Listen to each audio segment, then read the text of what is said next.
Grace Auburn family, welcome back to the Grace Auburn podcast. My name is Lee, and it is a gift and a joy to be here with you today. Today, I'm joined by my good friend and our communications director, Kelly Sommer, on the podcast. Welcome, Kelly. Thank you for having me. Okay, last week, we're in the last several weeks of our series, Faithfulness in a Fallen World. If we're recording this going into the summer of 2026, and obviously, the fallen nature of our world could look very different years from now, but some of these issues that we've talked about continue to be pervasive and have been for, if not years, decades, possibly even an entire generation of believers longing to faithfully follow Jesus in the face of brokenness, pain, culture that continues to move away from gospel norms or gospel commands or even Judeo-Christian values, kind of across the board in every area of life. Last week, or on the last episode of the podcast, I sat down with Caleb Farrow, Jeff Hollis, and we really just talked through where and how are people prone to find their identities outside of the hope of Jesus or the hope that we have in Jesus. And one of the things that we referenced in that podcast was that we tend to find our hope in other people oftentimes, or sometimes we find our hope in what the world says about us versus what Jesus and the gospel says about us. And we referenced that so much of people's temptation today comes through the form of social media. So that then led to an ongoing conversation between you and I about what do we need to talk about in terms of social media? How are we prone to use it well? How are we prone to, doom scroll and go down all these different rabbit trails of not healthy living or not healthy ideas? You, as communication director, you deal a ton in this world, not only for the church and on behalf of the church in terms of letting people see into the life of Grace Auburn Church, but because of that, you interact with everyone in that world as individuals in terms of how they're interacting with the church or how they're interacting with the world. So I want to start with identity. I want to start with how, as we were thinking about this conversation, and you specifically were putting your heart and mind into, hey, here are things that I would love to share with the members of Grace Auburn Church. And again, this is not just for our members. If our members share it with you, praise God, and you find maybe even a front door to Grace Auburn Church in terms of some of the things we believe here on the podcast, that's awesome. But if you and I were going to be having a conversation with members of our church, and we were talking about our identity, we were talking about social media specifically, what would you want to share? Let's start with just kind of big picture. Hey, here's what I'd love to say to someone, and it could be someone, very much for us right now with, for Lacey and I, a teenage daughter, desperately wanting not only a phone, but all things normal social interactions. And in their day, like the ubiquitous nature of smartphones and social media is that it's everywhere. What would you share with members in terms of social media usage, kind of how it ties to who we are as people? Well, yeah, I would say it's everywhere. And so I think it's important to talk about. There's a tendency for when we want to responsibly use social media to just say, well, we shouldn't use it at all. But I think the danger of that is you forget that it's everywhere. And so it's really important to talk about because you have different groups of people that are dealing with social media. You have adults who remember what life was like without it. You have teenagers who don't know what life is like without it. And then you have the children of those parents that are trying to responsibly navigate it. Yeah. And I think as people individually and then also as a church, it is a very powerful tool that we can use for good and for evil. Right. And so it's important to consider how to wisely approach the platforms. Okay.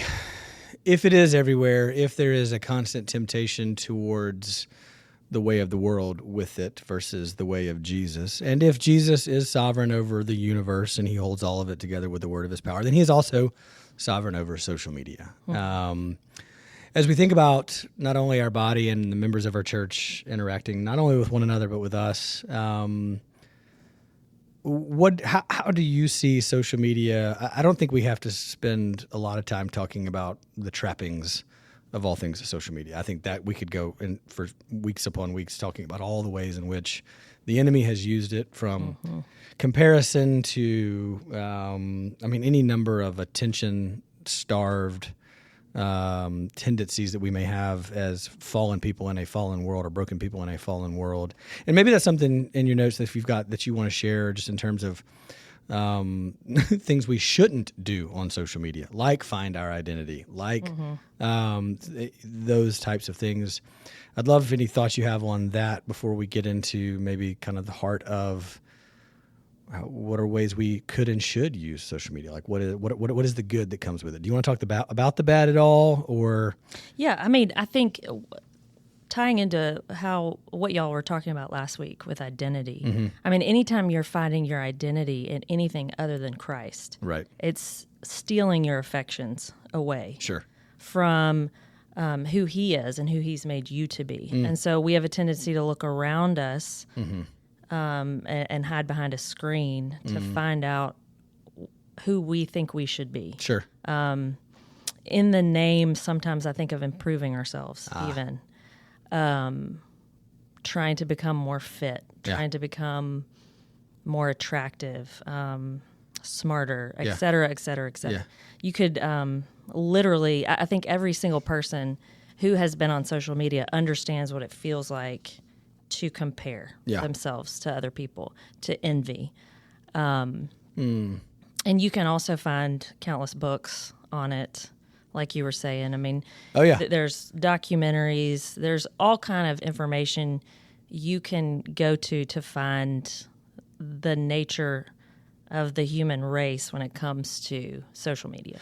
I think while it's very, very different, and I'm not saying that even the same thing happens physiologically in your brain via social media as is the case with pornography, I think the lie behind both of them is that it only affects you.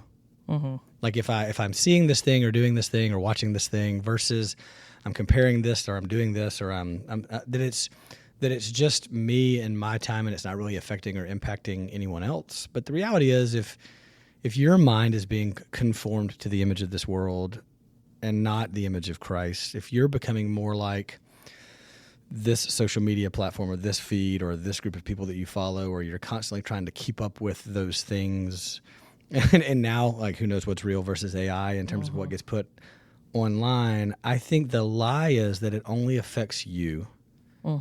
Because I think oftentimes, especially if we're just scrolling or we're looking or we're constantly, in some ways, while I think there can be a tremendous amount of good that we find in it, I think there's also this lie that says if you'll just veg out and relax, and we all know that feeling of 10 to 15 minutes have gone by and you're like, what did I just do? Like nothing evil in it, or nothing obviously or clearly evil has happened. Yeah. But how did it make your life better? But those 20 minutes are gone. And like, I'm never getting them back, and I feel dumber because of it now. Well, and that goes back to the point of, we have 24 hours in the day. Yeah. Before social media existed, we had 24 hours in the day. We have 24 hours in the day now. It's just how many hours are you going to devote to social media? Yes. And that goes for individuals. It goes for churches. And I think another danger is to be distracted by social media. Anything competing for your affection and anything that would potentially substitute for a real in-person relationship is dangerous. All right. Well, in an effort to not create a podcast episode that's why social media is evil and you shouldn't be on it, which is not the goal of this podcast. The truth is, there may be people listening to the podcast who need to take a break. Like, you may be addicted to social media, and the challenge you hear today is this has replaced Jesus as the object of my affection. And so it may very well be that you need to fast from that. You need to take a break from that. You need to be off of it for a season. You need to put up healthy boundaries on your phone. You need to be accountable to a husband or a wife or a roommate or a friend, brother or sister. But our hope in this conversation is to, yes, give someone courage to do that if they need to, but then to really pivot to, okay, how do we actively engage the world? How do we, if social media is everywhere, and it is. And it takes a variety of forms, from Reddit feeds to Instagram and Facebook and YouTube. There's even Spotify even has a social feature now. There's so much social interaction between humans, with digital interfaces being the go-between. And that could be your phone, that could be a computer, that could be an iPad, it could be a smart TV, it could be any number of things. Google even. Yes. I mean, it is everywhere in terms of how we meaningfully engage the world, oftentimes with our work, oftentimes with our personal time and space. What encouragement would you give to believers who are not addicted to it and are asking the question, Lord, how can I use this for your glory, for the church, for my good, for the good of those around me? What's some good news, Kelly Sommer, on the social media landscape? Well, I think we saw, especially during COVID, that there was an element of connection that can be formed. Okay. There's encouragement to be had from social media when you can connect with people you wouldn't otherwise connect with. Obviously, it can go too far, like I said, if it's a substitute, but it can be a place where you can access teaching, biblical teaching from people you might not otherwise hear all around the world. So I think that the church and Christians can engage with each other meaningfully through social media. Okay. And obviously we use it as a church to communicate with our members and externally to the outside world what we want them to know about Grace Auburn. Yeah, Matt likes to use the phrase, and this may be something you were planning on sharing. Do I need to not yet? Do you want to? Give us. Let's start there. Give us our church's philosophy that really began with Matt's heart for connecting with people through social media when he was all things lead pastor, communications director, executive pastor, and when he was everything as a solo church planner, thinking about social media. There really are two ways to look at it. Yeah, he kind of established early on, he wanted our social media accounts to be a window into the life of Grace Auburn. So a way to see our community and find out important information, and yet not necessarily be a tool of engagement from the church's perspective. Okay. Is that still how we operate? Is there more engagement? Does it continue? Obviously, I think the temptation in terms of the window into the life of the church being the goal, and it not being what was the original phrase? He wanted social media to be a window and not a. He wanted social media to be a window into the life of the church, not a mirror. A mirror, yes. And I think that statement, I don't know where he got that or where it came from. I do know that really does jive with not only as a church, but really the opportunity for everyone when it comes to social media. Like if you post a picture of your family, you're inviting people to look into your life, even if it's a very put together version of your life. You're not obviously posting pictures of like a sink full of dishes, although maybe you are. Maybe that's your thing. You want people to know that you don't care. You're inviting people to look in, but for people as they're scrolling, it has this tendency to become a mirror. Like I'm looking at you and your life and how perfectly put together it always seems, and mine. I then reflect that back on me, and I'm not experiencing the joy and happiness that you and your kids are experiencing. So something must be wrong with me. So like you've immediately reflected it back on you as a mirror, and now it's a tool for comparison, which really is a tactic of the enemy across the board. When in reality, I should be celebrating your family, and this is an amazing picture. That's awesome, and I should move on, or I should give you a like and go.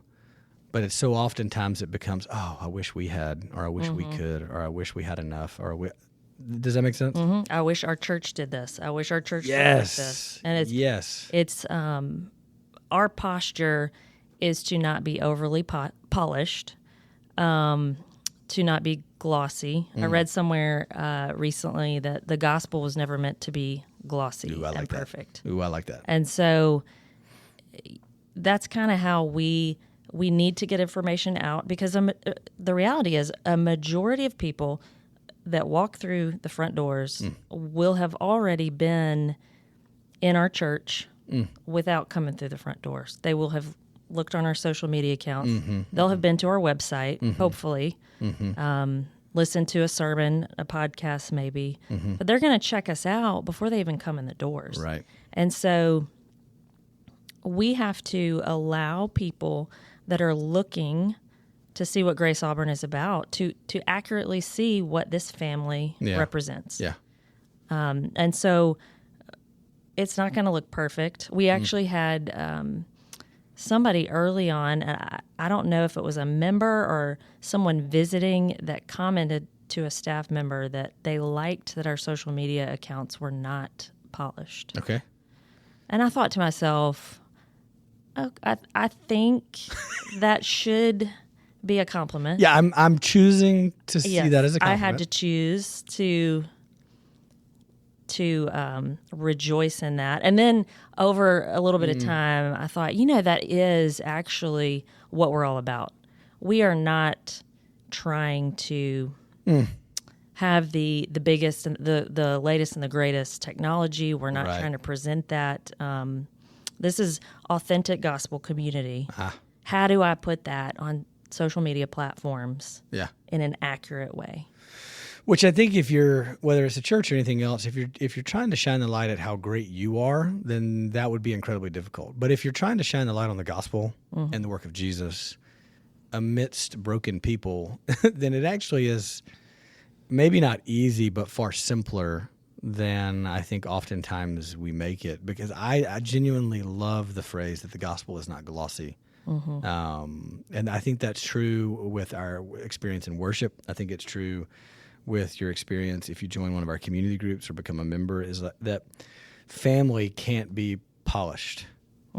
It's always going to be messy. And I think even though our church family is now significantly larger than it was when we began, we continue to invite people into the mess of just day to day. We had friends in town visiting this weekend who worshiped with us on Sunday, and one of his comments was, it was so good to worship in a space that didn't feel produced. And I think if your head's not in the right spot, you can hear that and go, oh, there was something lacking, like it wasn't put together. But I think now the more I hear that, the more I'm like, yeah, that feels right. I mean, on any given Sunday, something could happen. Obviously, in a new building, things are a little bit more put together and cleaner when it comes to production, but it's still very much us, real people. Sunday was beautiful, inviting what felt like hundreds of college students who were graduating on stage and not having room for them, and Caleb almost fell off the stage in the middle. So many. It was such a good picture of, now this is family, and we're bringing people in, and people, to your point, are experiencing the church before they ever get here.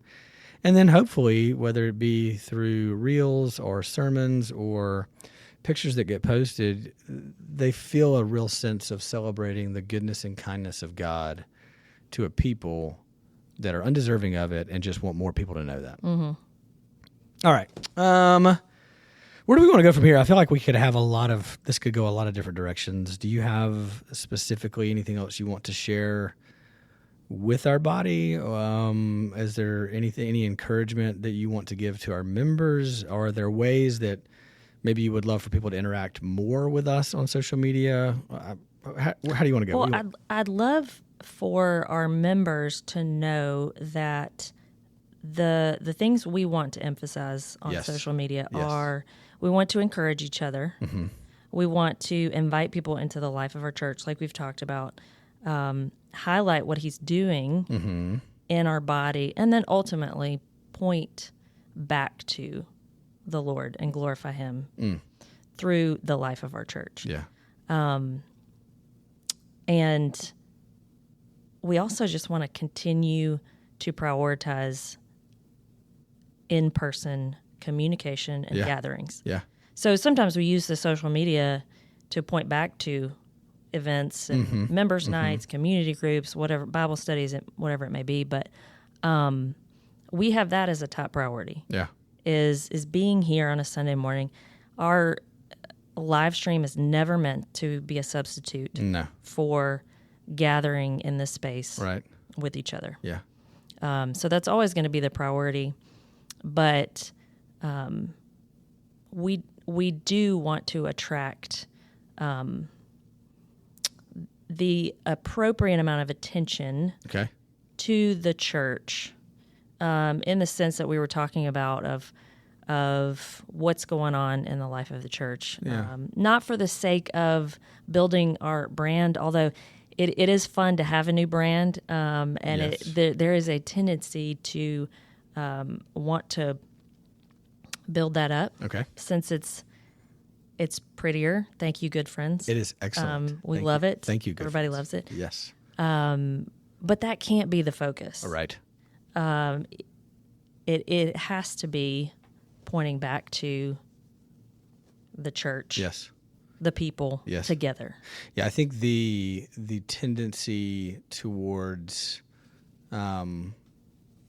you could say, on one side you could say things, the gospel is not glossy and things are not polished. That doesn't come at the expense of doing things with excellence or doing everything as unto the Lord. And so I think that while our framework is constantly wanting to point people to Jesus, it also means that we need to do, specifically for me and you, we need to do our jobs well, because Jesus is worthy of work that is done with excellence and with passion. And I think the same is true of how we present ourselves to the world around us. If you consider Jesus' words in the Sermon on the Mount, that a city on a hill cannot be hidden. It is meant to give light, or that a lamp on a lampstand is meant to give light to the whole house. You don't put it on a lampstand and then cover it up. You don't live as a city on a hill and try to hide. We find ourselves as the church as a city not only on a hill in the community, but also on a digital hill that is meant to shine a light on the person, work, fame of Jesus in and through normal people who are trying to live their life as faithfully as they possibly can. That's true in our work. That's true in how we go to school. That's true in our play. That's very much true, or should be, of all of us in terms of how we interact online in the digital world. And I'm surprised, honestly. I actually like that part of my role, managing the social media accounts. So I'm only on Facebook for Facebook Marketplace. That's fair. Literally. That is fair. I've saved so much money through Facebook Marketplace. I was surprised coming into this role. I talked about in my first podcast when I first started working here, of just the desire to tell the story of Grace Auburn, the DNA, what makes us up. And I have been surprised at how much I actually I enjoy putting that together. And I think to speak to what you said about working with excellence, I like the photography. I like putting reels together, not so that they look overly pretty or anything, but just it's fun. It's creative. Yeah, I have a creative brain, and so I think it's okay to enjoy that. Yeah, I think it is too. I think obviously, when you think about church social media and you think about the way a church presents itself, obviously you can watch social media and kind of get a picture of not only the flavor of the church, but maybe the flavor of how the church is trying to present itself. Whether that's, overly focused on an individual or a pastor, or, I think if you look at a church's social media account and it quotes the pastor more than it does the gospel, there's question marks there. There's all kinds.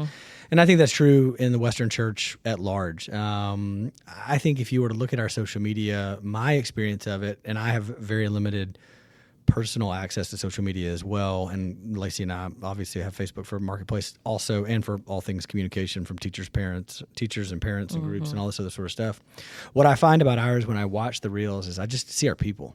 I see our people enjoying one another, and I see our people worshiping the Lord. And over and over and over again, I get such joy in watching what you do with excellence, because I see people genuinely loving one another and loving the Lord their God. And I think if we can continue to show that, if we can continue to show our church, whether it be in our kids area or our students, college students, Sunday morning worship, members gatherings, if we can continue to show people having genuine, meaningful encounters with Jesus through the hope of the gospel and the power of the Holy Spirit, then it is absolutely worth, not only as a church, but as individuals, engaging a broken, fallen world in the digital media landscape day in and day out. And so for that, I'm grateful for you and for the way you endeavor to capture the life of the church on a Sunday morning or on a Sunday evening,